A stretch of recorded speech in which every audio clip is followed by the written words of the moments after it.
Listín Diario Editorial for April 18th of 2024. The ordeal of press freedom. With the fatigue of democracies, press freedom in Latin America now faces one of its most critical stages. The political and social instability that predominates throughout the hemisphere, affecting the governability of its regimes, placed the free press on shifting ground.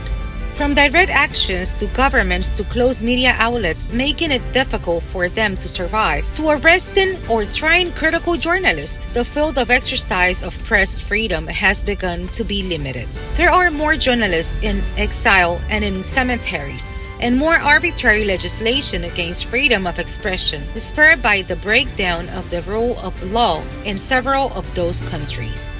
It is a tsunami of violations of human rights that brought about democratic disaffection, and journalists have not been safe from this climate of conflict, insecurity, and attacks from intolerant governments and groups.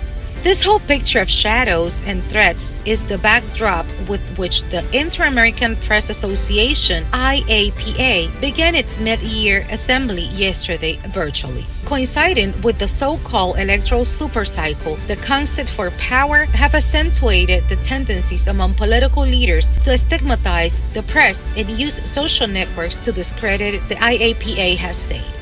Organized crime in complicity with political and economic powers or security forces continue to murder, kidnap, or harass journalists in more than 10 countries, making the ordeal through which freedom of the press and ultimately the democratic system that previously guaranteed with greater breadth and stability.